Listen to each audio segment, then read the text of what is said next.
Last time we were talking about verse 11. Verses 10, 11, 12 and 13 are all on very much the same subject. In verse 10, Bhagavan said, leaving ignorance, knowledge does not exist. That means, when he says leaving, it's used there in the sense of without. Without ignorance, knowledge does not exist. Without knowledge, that ignorance does not exist.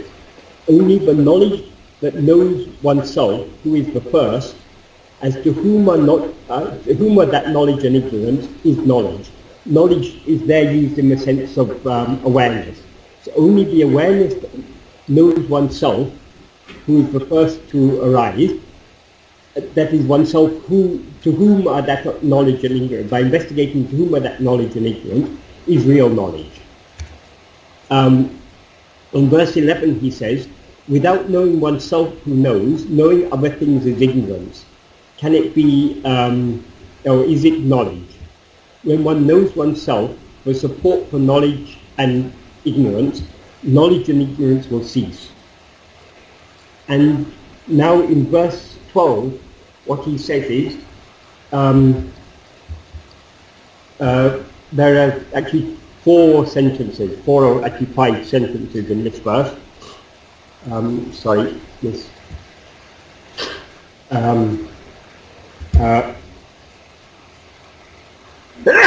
will read them sentence by sentence. In the first sentence he says, aṟivu aṟiyāmaiyum aṭṛadu aṟivu vāmē, which means devoid of knowledge and ignorance is actually knowledge. There again, knowledge means in the sense of awareness. So what he implies in this sentence is the awareness, or what is devoid of knowledge and ignorance about anything other than itself, is actually awareness, real awareness. So what he implies here is that only the awareness that is only the awareness that is aware. The real awareness is only the awareness that is devoid of knowledge and ignorance of other things. When he talks of knowledge and ignorance, he's talking, that's obviously a dyad, a pair of opposites. He's talking about knowledge and ignorance of things other than oneself.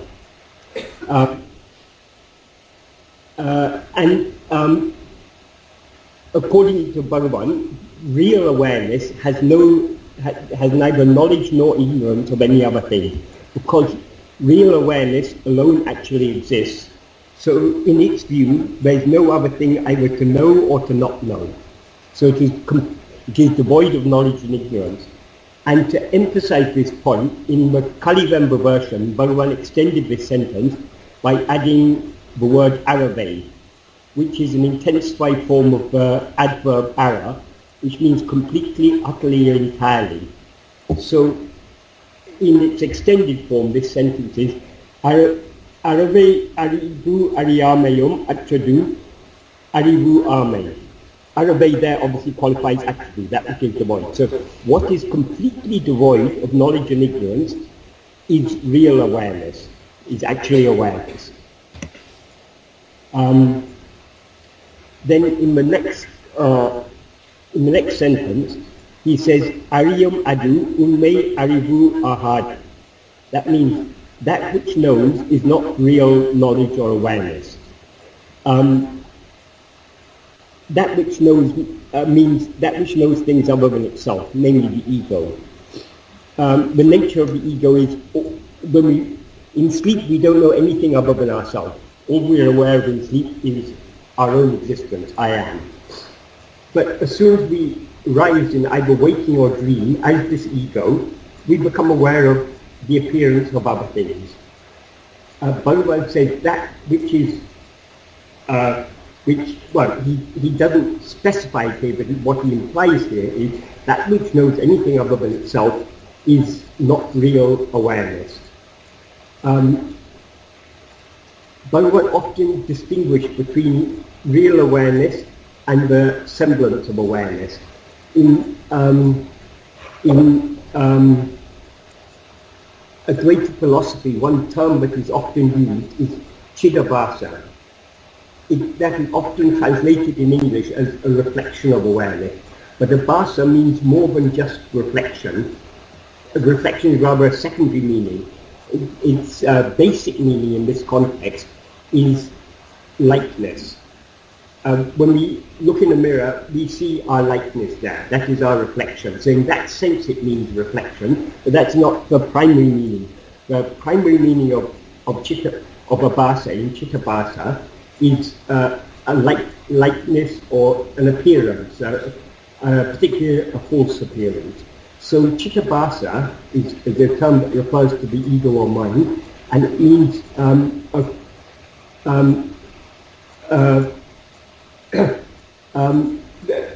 it's a semblance of awareness. It's not real awareness. It seems to be awareness, but it's not actually awareness. Why it is not actually awareness? Because all the things of which the ego is aware are just its own projection. When we're dreaming, for example, we may seem to know so many things, but when we wake up, all that we learned in dream, we know to be invalid. It seemed to be true so long as the dream world seemed to be real. So long as we were dreaming, the dream world seemed to be real. So all we knew there, all we were aware there, seemed to be real. But when we wake up, we know that all that we saw didn't actually exist. It was just a figment of our own imagination. So Bhagavan says this waking state is just like that. It is a mental projection. It is just another dream. So our knowing all the great knowledge we have, we learn in school and university and throughout our life, we're learning so many things. All this, according to Bhagavan, is only ignorance. It's not real knowledge or real awareness, because this is all a dream. And that here he emphasizes that which knows. That which knows means ego. That which knows things other than itself is not real awareness. The real awareness is that which is completely devoid of knowledge and ignorance of other things. Then in the third sentence, this is a very, very a sentence with a very, very deep meaning. Aṛidaṛku, aṛivittaṛku, aṉṇiyam iṉṛḍāy, avirvadāl, tān aṛivaḥum. The main clause of this sentence is tān aṛivaḥum. That means oneself is knowledge, or oneself is awareness. Oneself is real awareness is the implication.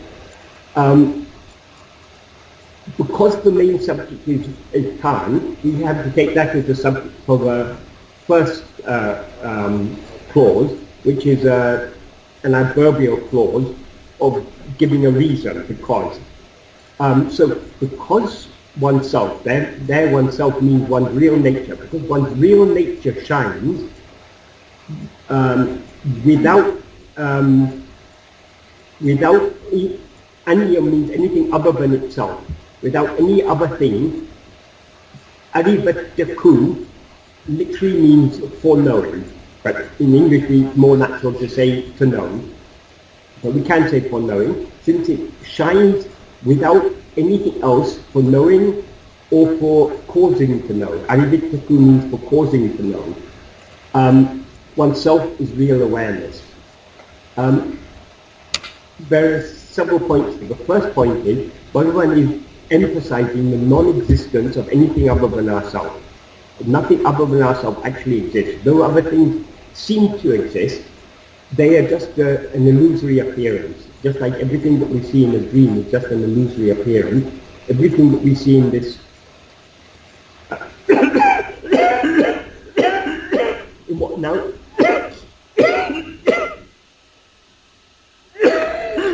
sorry. In what now seems to us to be the waking state, this is all just an illusory appearance, like everything you see in a dream. Even when we're dreaming, the dream seems to be real. We seem to be awake when we're dreaming. Only when we wake up, when we come from one dream to another dream, then we know the previous dream was just a dream. and the present dream then seems to be a dream. I mean, it seems to be a waking state. That is always the nature of dreams. So firstly, Bhagavan emphasizes the non-existence of anything other than ourselves. And since nothing other than ourselves exists, there's nothing for us to know, which is what aṟivittaṛku means. And there's also nothing, aṟidaṛku means for us to know. Aṟivittaṛku,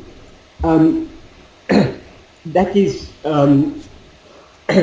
a causative form of aṟivu. It means to cause to know. But though it means to cause to know, it's generally used in the sense of making known. And in an article I wrote about this verse a year or so back, I analyzed this. What are all the different ways we can interpret this? There are 7 different ways.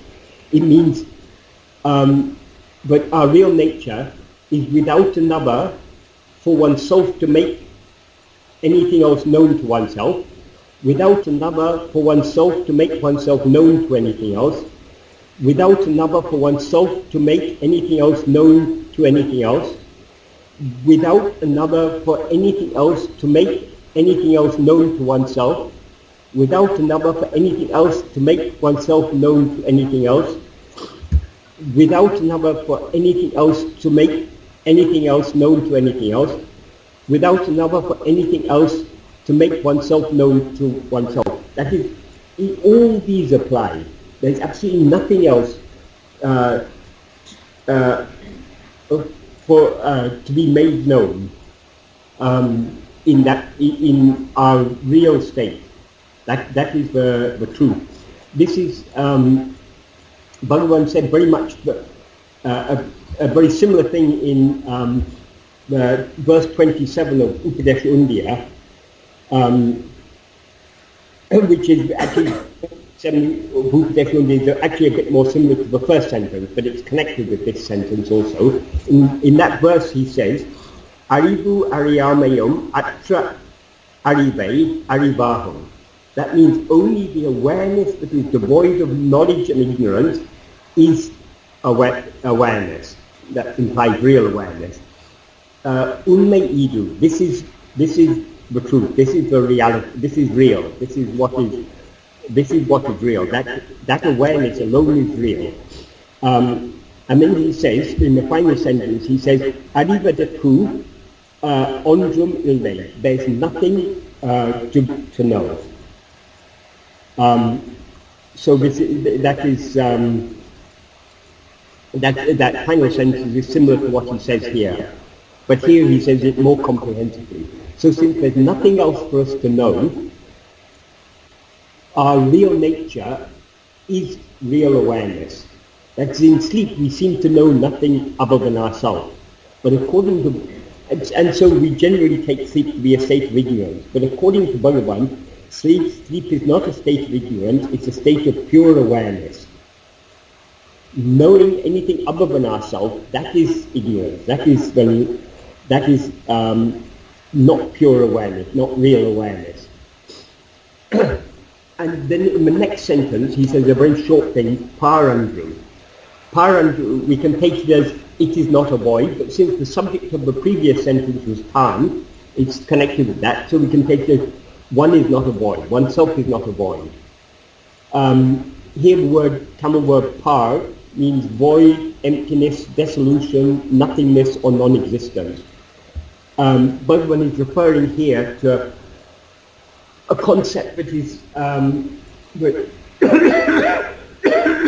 was very central to certain forms of Buddhist philosophy, not all forms of Buddhist philosophy, but certain forms of Buddhist philosophy. I think particularly Nagarjuna's philosophy, but I don't know so much about the history of Indian philosophy. But one of their central things is that everything is void, everything is sunyam. And the term they use is svabhava sunya, sunyata. That is empty of any nature of its own. but this Bhagavan denies here. Though real awareness is completely devoid of any knowledge and ignorance, it is not void. That is the real svabhava. So the very fact that things seem to exist means there must be something that actually exists. And what is it that actually exists? Whatever seems to exist could all be an illusion. Whatever we perceive, whatever appears and disappears could all be an illusion. And according to Bhagavan, it is all an illusion. And according to Bhagavan, not only everything that appears and disappears, including the awareness of things other than ourselves. The awareness of things other than ourselves is the ego. It's the ego which is aware of other things. So that is all, it is all just an illusion, it's not real. But in order for all this, in order for the ego and all these phenomena to seem to exist, there must be something that actually exists. And as he said in verse 7, that which shines as the place or the base or the space for the rising, for the appearing and disappearing of the world and the awareness of the world, that means the mind, that is the reality, that is the model, the real substance. So that is not void. Though it's devoid of any phenomena, or it's devoid of subject and object, but it's not devoid of svabhava. That itself is svabhava. That itself is our own real nature. So Bhagavan, there are just two words in this sentence, pāṛaṇ, but Bhagavan is repudiating a whole philosophy in this one sentence. The reason for that, he doesn't explicitly state the reasons, but the whole of Uڵḷadu Nāṛpadu, if we understand Uڵḷadu Nāṛpadu correctly, we will clearly see what is the reason for what Bhagavan says here. A lot of the philosophical arguments in Uڵḷadu Nāṛpadu are implicit rather than explicit, and it's for us to think about it and to understand the reason for what Bhagavan. I mean, in many places he does explicitly give reasons, but wherever he doesn't give explicit reasons, it's for us to infer that from other verses of Uڵḷadu Nāṛpadu and other teachings of Bhagavan. And then he ends this with a one-word sentence, aṟivaṛi. Aṟi is the root of the verb that means to know or to be aware, and the root of verbs is often used as a simple imperative. So aṟi here means know or be aware. In the Kaļivittaṛ version, Bhagavan extended this word, this aṟi, to be aṟivaṛi. Aṟivaṛi is a second person singular future or predictive form of the verb, and it's also an optative or more courteous imperative. So whereas in the original he just said know or be aware, here he says may you know or may you be aware. So it just slightly changes the flavour, but it doesn't actually change the meaning. What does Bhagavan ask us to know? We could take it to mean he's asking us to know all that he says in this verse, to think deeply about it and to understand it. That's one meaning. Other meaning is to know oneself as one really is, and thereby understand the truth of the statement that our real nature shines without anything else to know or to make known, and it's therefore real awareness, and it is not a void, in spite of being devoid of everything else.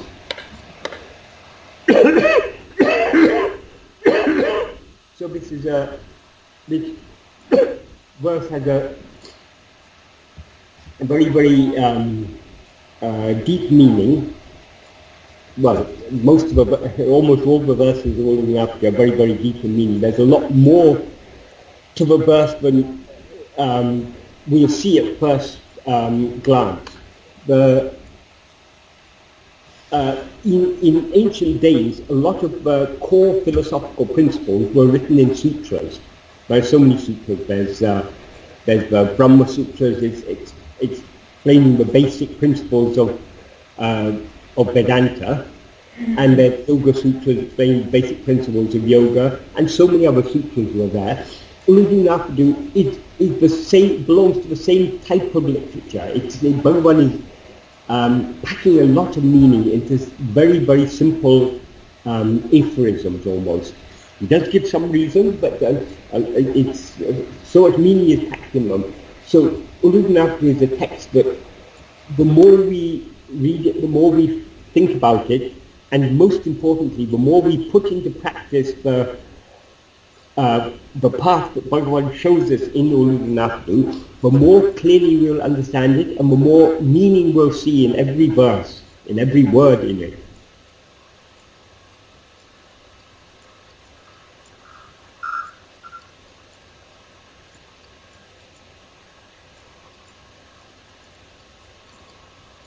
So I think I've talked enough. If any of you have any questions? Yes? So, Michael, Bhagavan in this verse says the real nature of self is not void, not shunyata. It is not void. It is not void, he says. It's not void. But does he also imply that it's purnata, like the way they... He doesn't say in this verse, but in so many other verses. I just quoted to you what he says in verse 7. I'll read the whole of verse 7. We went through it a few months ago, but it's a very, very important verse. Let's get the verse.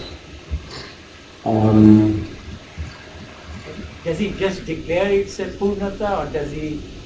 He says very clearly, in what he says in verse 7, in verse 7 he uses the same word that he uses in this verse for knowledge, which is aṟivu. But in verse 7 he's using aṟivu to refer to, aṟivu means awareness, to refer to the mind, the ego, that which is aware of the world. Because that is the awareness that arises and subsides and appears and disappears. So what he says in verse 7 is, though the world and awareness arise and subside simultaneously, the world shines by awareness. And then in the next sentence he says, only that which shines without appearing or disappearing, as the place for the appearing and disappearing of the world and awareness, is the pāṛaṇ. Pāṛaṇ is a Tamil word, but it means much the same as vastu in Sanskrit. It means the real substance. And then he says in Tamil, he says, pūṇḍramam pāṛaṇ. Pūṇḍram is a Tamil word which is derived from the Sanskrit word pūrna. So,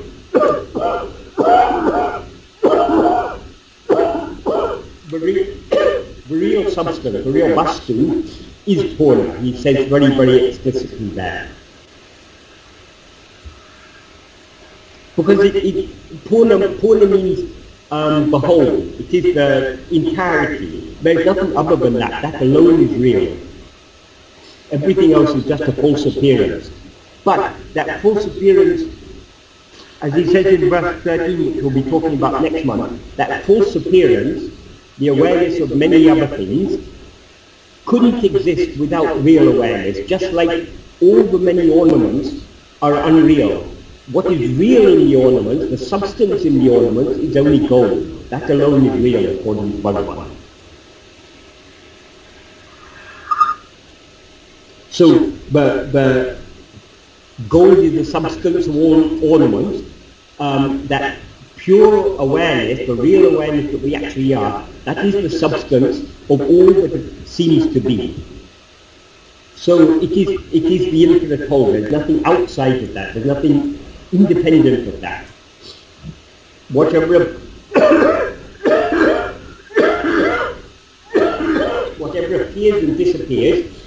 appears and disappears only in that.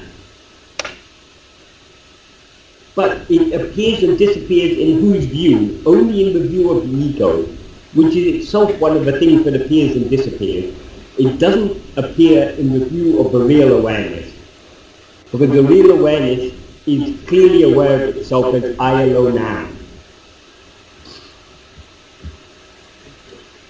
That which alone exists must be whole. Because there's nothing other than it to limit it. So it is the one infinite whole.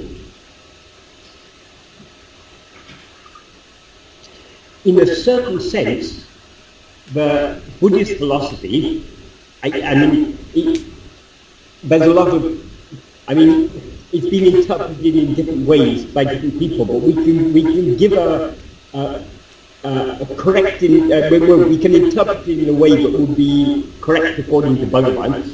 Everything else, all appearances are void. They have no nature of their own.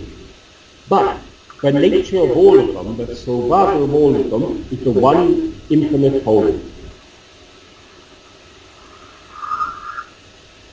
So they're void of a particular svabhava. Like, for example, we're looking at a screen now. That screen, here we see images on the screen. All of that has no particular svabhava, has no svabhava of its own. But the svabhava of what we see is the same as our own svabhava, which is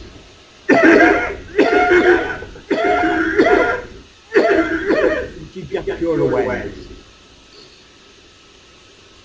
So it's not so much that the Buddhist philosophy was wrong, it's more a case that it was incomplete.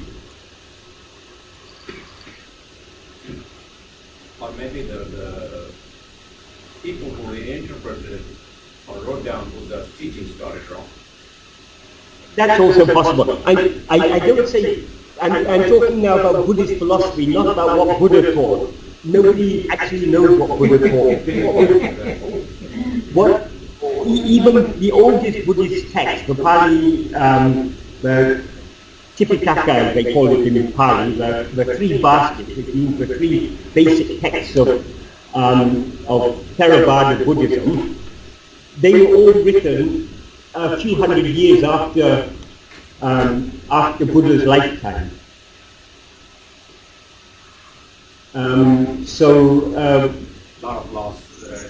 What was written in Bhagavan's lifetime, so many wrong accounts of his teachings were written, so there's no wonder that there's a lot of confusion about Buddha's teachings. And Buddhists themselves don't agree among themselves. There's so many schools of Buddhist philosophy. Because none of them really know what Buddha himself said. And even if they knew,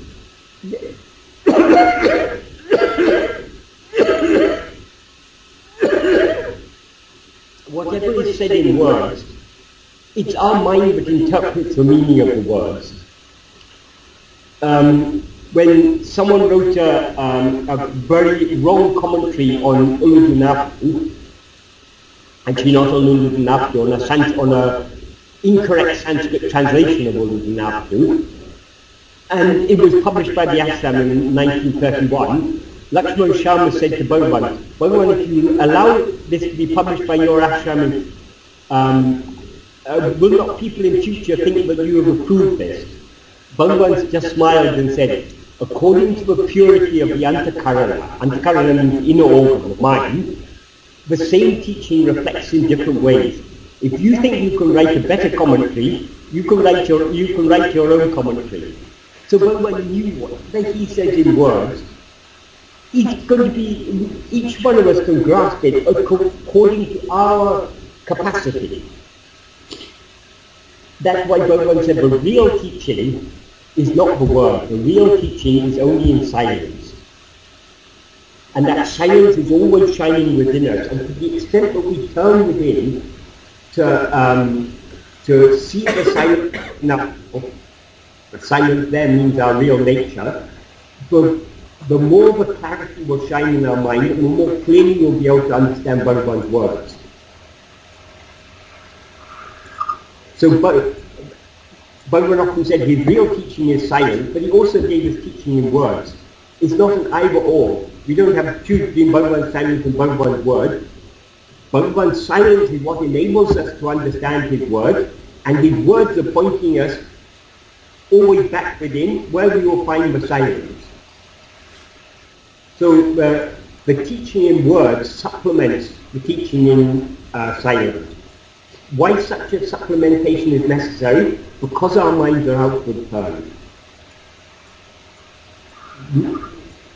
The silence is complete in itself. It doesn't need anything else, but we need something else because our minds are outward turned.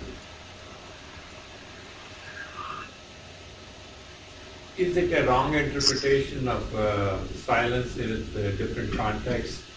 Silence of mind leads to concentration and better understanding rather than verbal silence?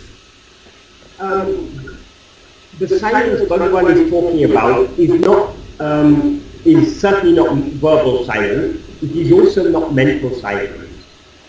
It is beyond the silence Bhagavan is talking about. But in that silence, there is no mind to be silent. So it is absolute silence. And people think, oh, during meditation my mind was silent. Our minds are never silent except when we're asleep. Because the first rising in the mind is the first thought is the thought I, the ego. And so long as that I is there, experiencing the so-called silence, it is not pure silence. Because the rising of the I, the ego, is the first noise. That is what disturbs the silence, which is our real nature.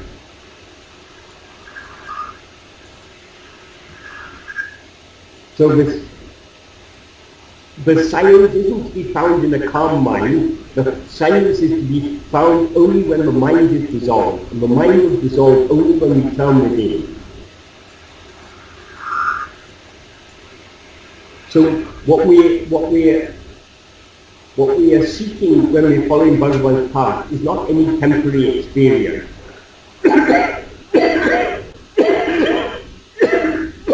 People often ask, what is your experience of self-inquiry, experience on this path? If we say anything, I've experienced this, I've experienced that, that is not self-inquiry. That is not, because what we are seeking is not something that appears and disappears, but what is always present. The experience we're seeking is what we're experiencing here and now. There's nothing new to be gained, Bhagavan often emphasized. Jnana is not a new knowledge. Jnana is just a shedding of all the false knowledge. So, Atmajnana or moksha, liberation, self-realization is not something to gain. It's not a state of gaining anything, it's a state of losing everything. And what is the root of everything? The ego. So only when we lose the ego, then we remain as we really are. And we haven't gained anything because it has always been ours. It's always been ourselves. We are already that.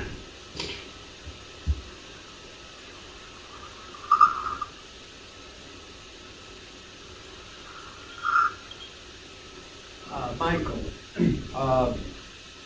some of the Advaita Vedanta teachers say that quieting the mind, as we understand it, as we have discussed today, is like a theoretical concept, something like a limiting thing that cannot be achieved by any of us. So of course I think of Bhagavan as an example that contradicts that. But on the other hand, I ask myself if there has been any other being, any other, say, Bhagavan devotee, who has been able to achieve that quietness of mind. Can you comment a little bit on this? Yes, Bhagavan himself answered this. When people asked him about jnanis, Bhagavan said there is only one jnani, and you are that. We cannot find the jnani outside ourselves. If we point at the picture of Bhagavan and say that is a jnani, we are pointing at a form of flesh. That is not. Bhagavan used to say jnana me jnani. Jnana alone is the jnani. Jnana means that pure self-awareness. So it is not to be found outside. If in a dream, does it have any meaning if in a dream you think this person is a jnani, this person is an agnani, this person has realized himself, this person hasn't realized himself? It may seem real so long as you're dreaming, but when you wake up, you know that all the people you saw in the dream were just your own mental projection. So according to Bhagavan, even the outward form of Bhagavan, even his teachings, it's all our own mental projection. So when people ask Bhagavan, what use is your teaching to us if it's all just in our dream? Bhagavan gave the analogy of the lion that appears in a dream of an elephant.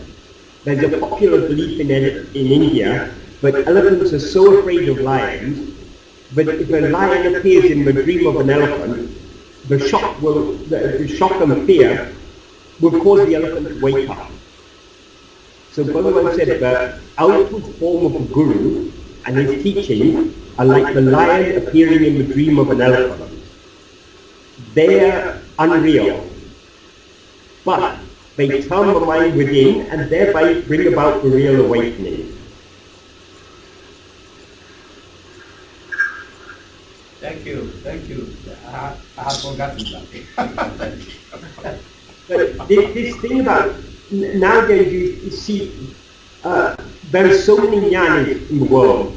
If you go to any town, there'll be someone who will be claiming it. And most of the jnanis are in the lineage of Bhagavan. They'll claim that my guru was so-and-so, and his guru was Bhagavan. So they all claim to be representing Bhagavan. But none of them are representing Bhagavan, because Bhagavan himself says in a later verse of Uḷḷadu Nāṛpadu, to say, I have known myself or I have not known myself, both are ground for ridicule. Because there are two selves, for one to be known the other. In Tamil there's a saying, Vindava Kandale, Kandava Vindale. That means those who say have not seen, those who have seen do not say.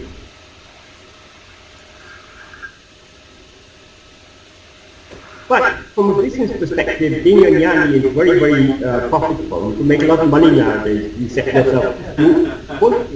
It's very easy. You probably know more than a lot of these people who are conducting satsangs and charging hundreds or thousands of dollars for 10 minutes on Skype or something. It's a business.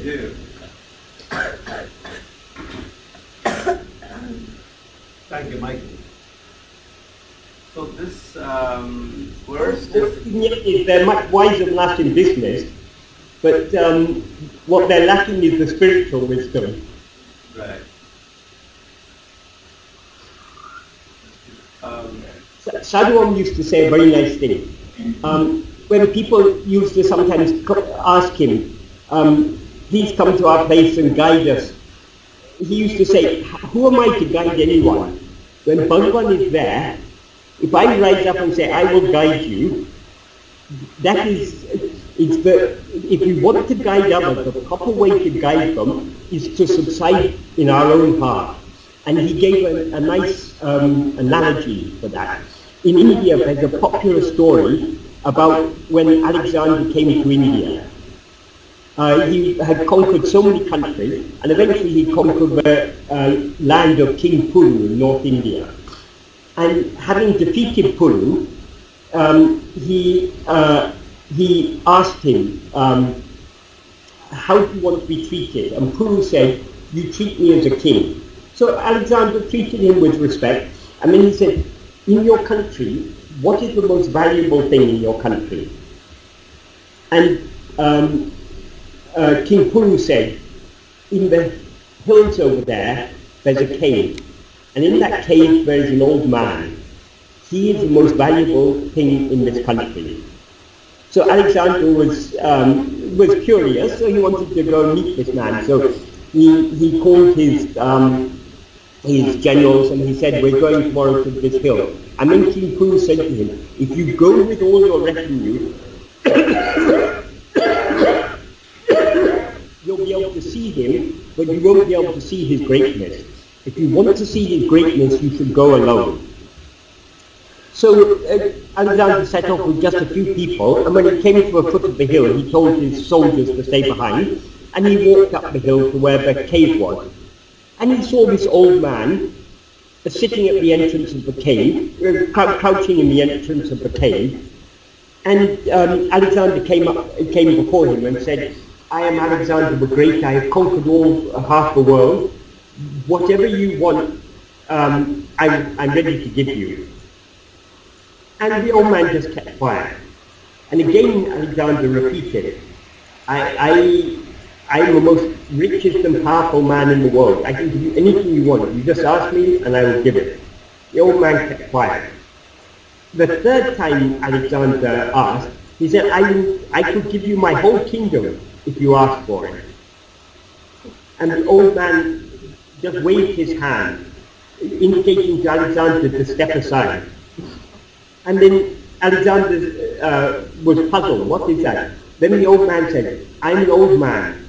I sleep in this cave. It is very cold at night. In the morning I come out and I crouch here in the morning sun to warm myself. You come and stand in front of me and cast a shadow on me. All I want from you is you step aside. So Sadhguru said that, like that, if we rise up with an idea, I will guide others, we are just casting a shadow on those people.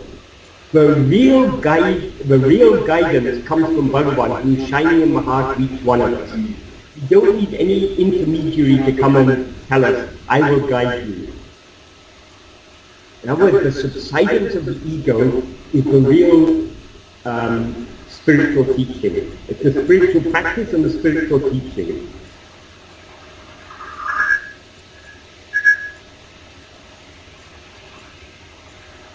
Bhagavan of his own accord didn't give any teaching to anyone. Everything Bhagavan said or wrote, he was did to by people asked him questions, or they asked him to write something, and he wrote it in response to specific questions.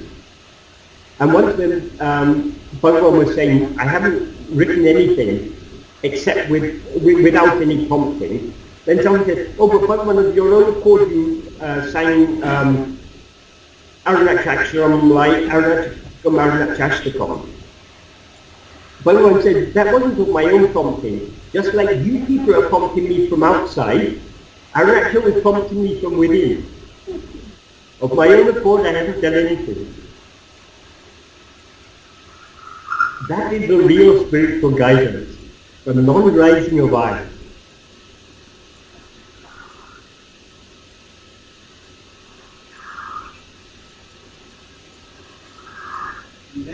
Does this verse have any message that's similar to Adi Shankara's Bhaja Govindam?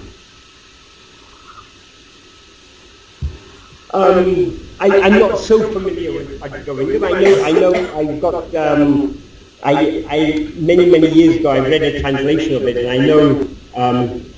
I know one verse, Satsangatve Nissangatvam Nissangatve Nemo Hatvam Nischalatatve Tatvam Jiva Mukti. That's all I know. There's more than a part here. So I think the message there is like he doesn't want that person to waste his time reading books and trying to seek all external knowledge. Yes. Focus on. Certainly. But Bhagavan also said the same thing in Nāṇya. But what we are seeking is within ourselves. Books are outside. We can never get Atmajnana from books. But there are people now, well, not only nowadays, it's always been in Advaita, there's been a school of thought, but it's a rather gross interpretation. They believe that the problem is avidya, ignorance, and avidya can be removed only by vidya, knowledge. So only by studying all the books under a proper qualified guru, you can remove your ignorance. That is a very, very crude understanding of what is meant by vidya and avidya. Avidya is not just ignorance of Advaitic texts, or ignorance of the correct interpretation of Advaitic texts. And vidya is not just the correct understanding of them. Avidya is the ego, our wrong, false awareness, I am this body. And that can be removed only by the correct awareness of ourself as we actually are. That can be found only within us. The books are only there to point us. Bhagavan says in Nāṇya, what is the use of reading books without limit? Bhagavan is not opposed to studying really useful things, but not going on and on. We don't need a lot of knowledge to follow Bhagavan's path. Bhagavan actually said, here it's not so much a matter of learning, but of unlearning. So when we study Uḷḷadu Nāṛpadu, we don't really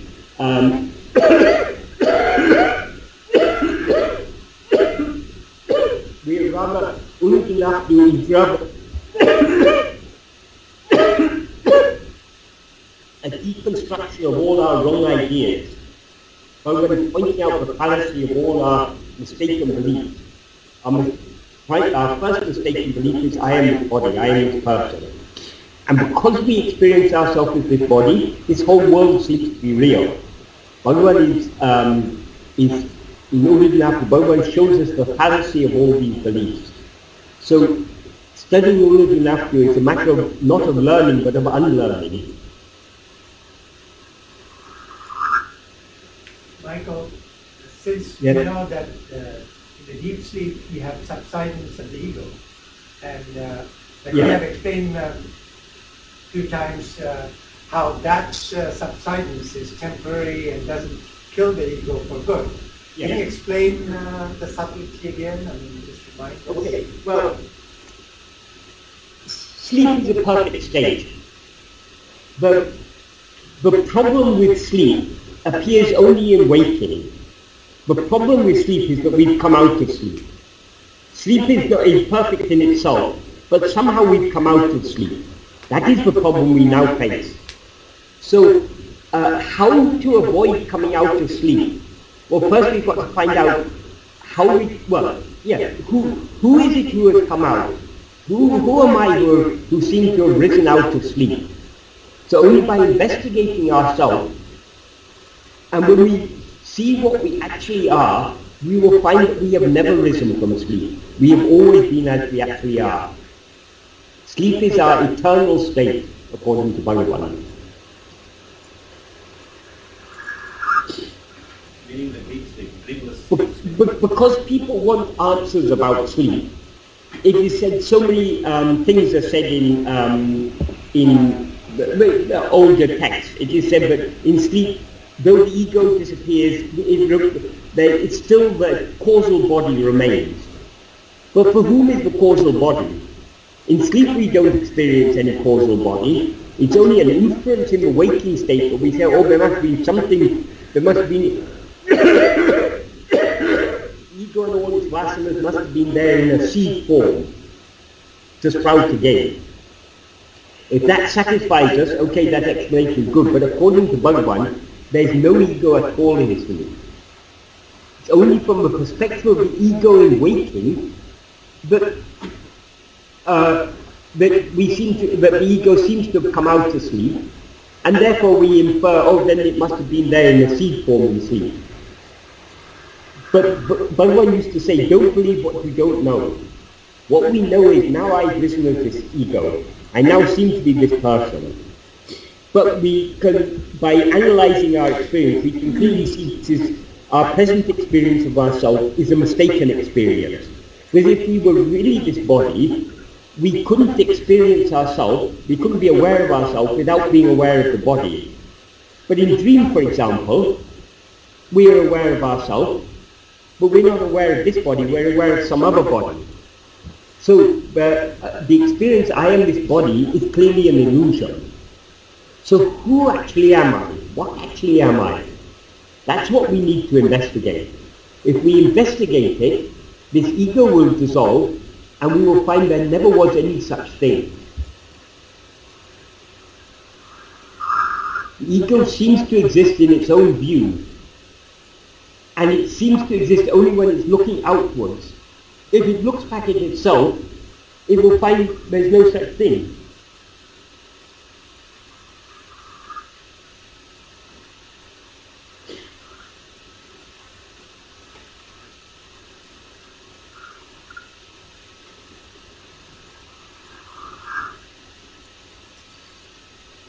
Michael, I'm just curious. So the way to the self, this perfect bliss, awareness, seems to be through the ego in the waking state. Like yes. Yes. Right. This body-mind is what is trying to resolve this issue. Yeah. The ego is the first rising. It is the root of everything. And even when we experience ourselves as this ego, now I experience myself, I am Michael. Michael is obviously a false appearance. Michael comes and goes, so he can't be real. But in this false awareness, I am Michael, there is an element of reality. That is, I am. The awareness of our mere being. That is what is real. So in the ego, the real element of ego, Bhagavan often said, ego is chit Padacchēdam. Chit means the pure awareness. Jada means what is insentient, in other words, the body. When these two get mixed together, you've got it's a big tangled knot. So that's called chit Padacchēdam, that is the ego. So even when we experience ourselves as this ego, we are still experiencing ourselves, we're still aware of ourselves. So we've got to untangle ourselves from all these adjuncts. The things appear and disappear. So who has to untangle themselves? The ego has to untangle itself. Ego has to untangle. The problem is only the ego. For Brahman has no problem. Brahman doesn't need to do Atma-vichara or Brahma-vichara. It's only the ego that needs to do it. But since it is Brahman appearing in the form of Atma-swarupa, appearing in the form of ego, it's only by the ego looking at itself that it can dissolve itself.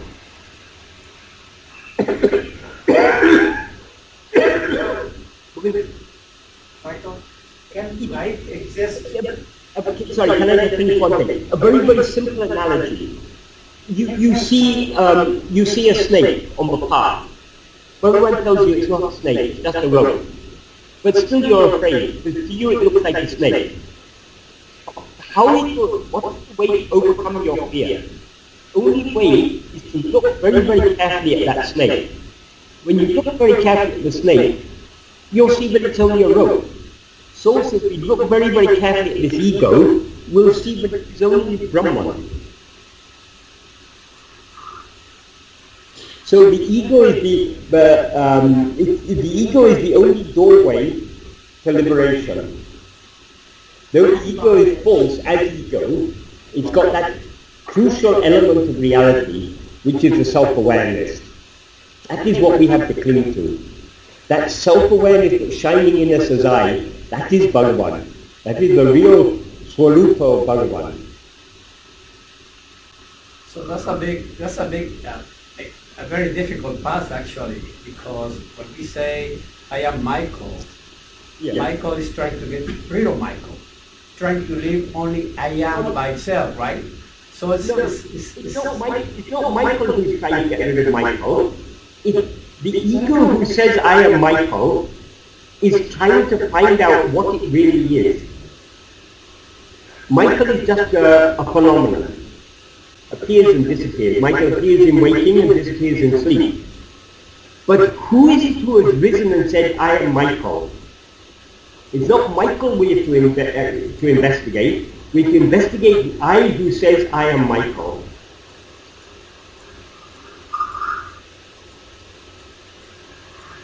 Can that be known though? The I that says I am Michael or I'm this, can that actually be known? Can that be found?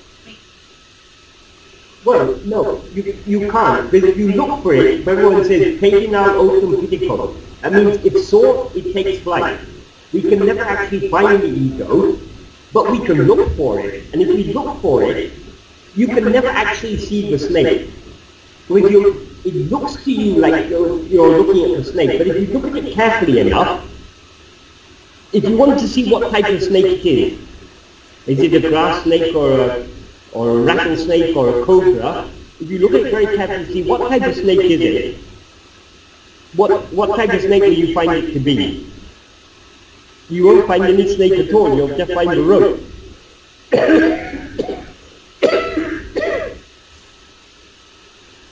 Michael, just exploring this Chit Jara Granthi a little further, can life exist without awareness? Life in the sense something that can evolve and can procreate. That's life. And is it just our dream? Again, the life itself or the constructs of... It's all a dream. But the question is, who is the dreamer? We need to investigate the dreamer. Who am I who is dreaming this?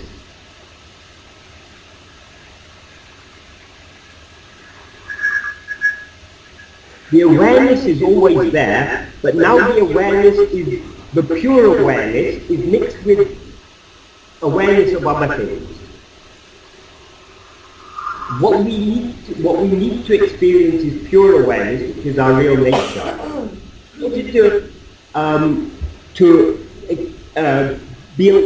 To experience ourselves with pure awareness, we must withdraw our attention from everything else and fix it only on ourselves.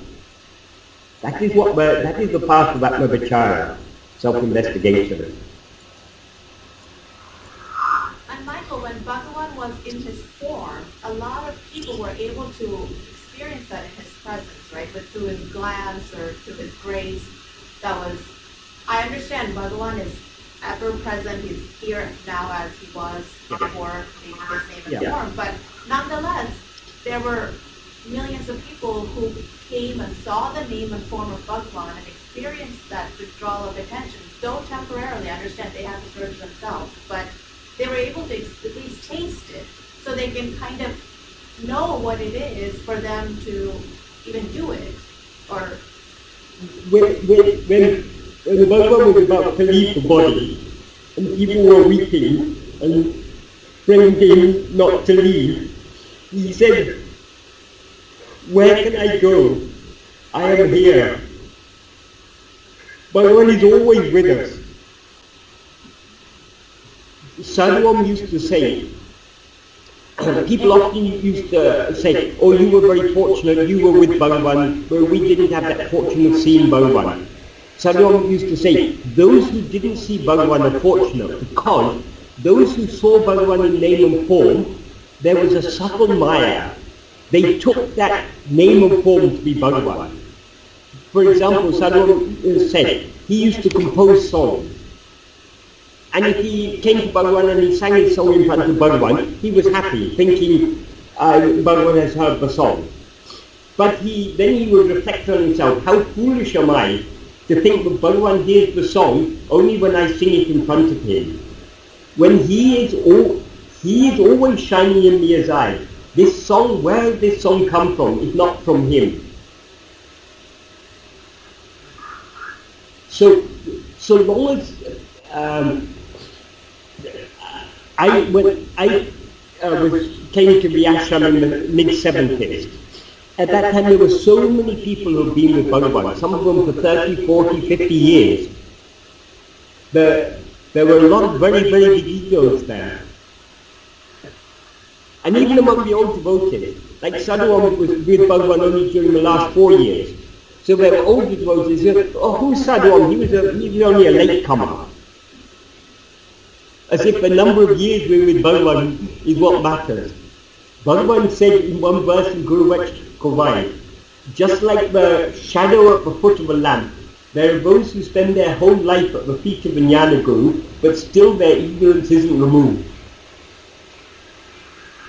So it's not the physical presence of Bhagavan that is important. Bhagavan is always present in us as I. So long as we take the outward form of Bhagavan, the outward physical presence of Bhagavan to be his presence, we haven't understood what his real presence is.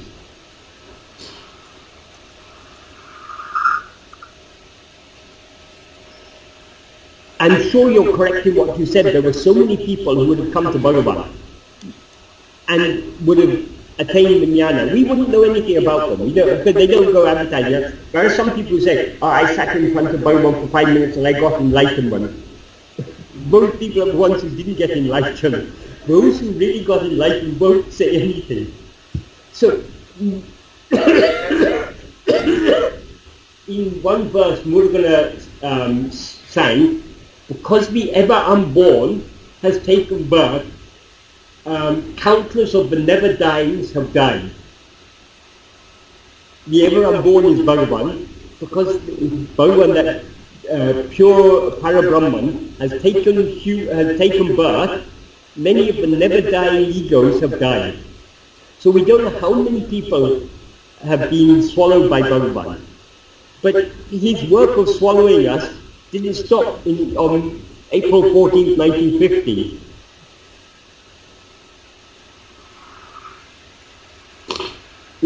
People who think the physical presence of the Guru is necessary haven't understood what Guru is. Bhagavan gave a very, very refined view, of a very, very refined understanding of what is Guru. Guru is your own self. Your own self may appear outside in human form to give teachings to turn within, but the Guru is always within you. You don't have to go out looking for the enlightened master to find it.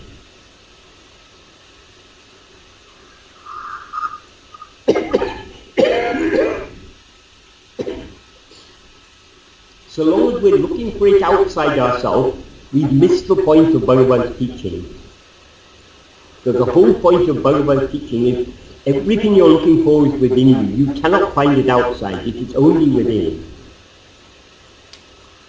But of course, for the would-be gurus, it's very necessary for them to say, oh, the physical presence of the living guru is necessary. Because if they tell you the truth, but Bhagavan is always present in your heart, they'll lose all their followers and their revenue and everything.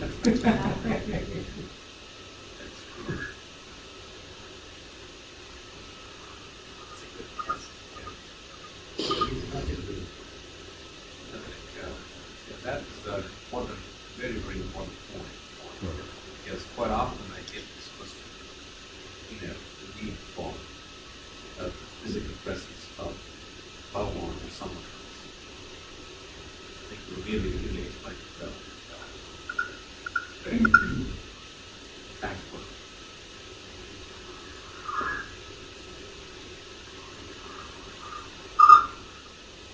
But still, just thinking of the words, still there's this infatuation with the human body, in the sense that still it's nice. I have to admit it, I would have loved to be able to meet Bhagavan. Because to me would have been quite an experience. I do not have it now. But if it were good for us, he would have given that to us. The fact he didn't give that to us means it is better not to have, he knows what we need, and he can give it.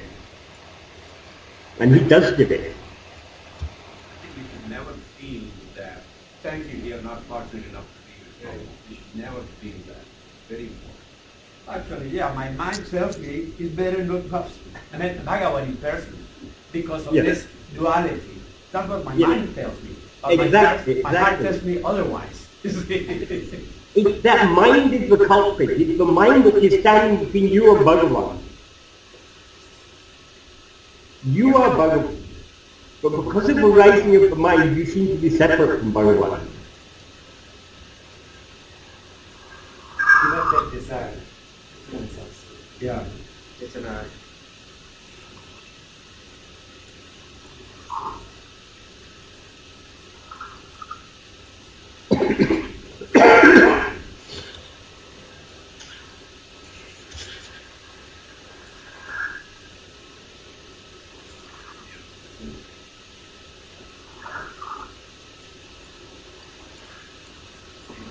I don't have any questions, but I do have an experience.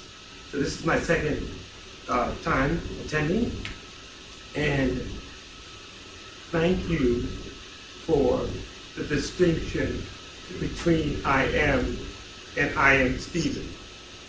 That distinction was powerful. And thank you for the distinction about dreams and in the sleep state. Because ironically, I had nightmares last night and haven't had them in a long time. And you cleared up that attachment to what could it mean having nightmares. And so that's what I'm left with.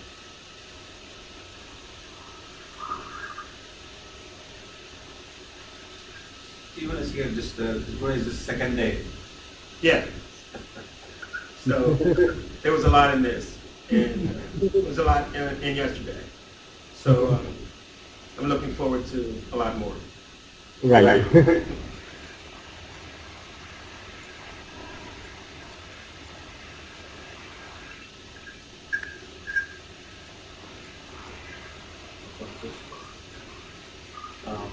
if not, probably let Michael take some rest.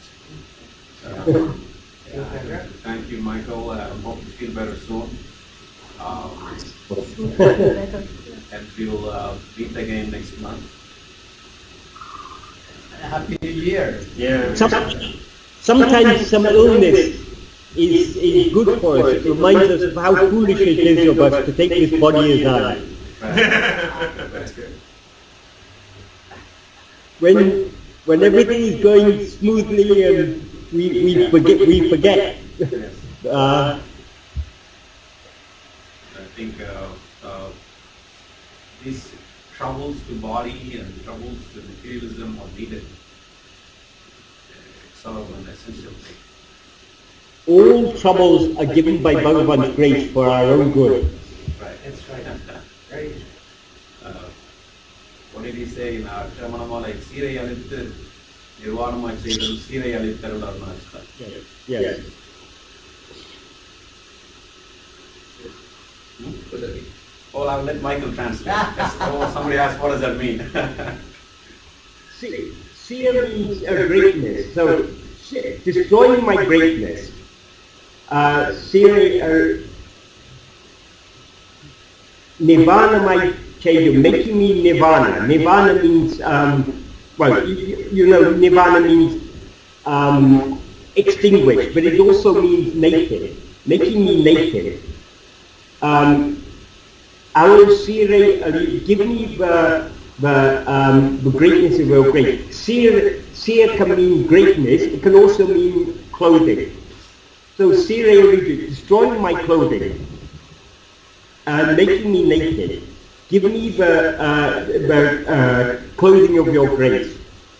So the clothing that the Bhagavan prays to have removed, destroyed, is all the adjuncts that make up the ego. When the ego is stripped of its adjunct and rendered naked, that is the greatness, that is the clothing of his grace. But that is our real nature.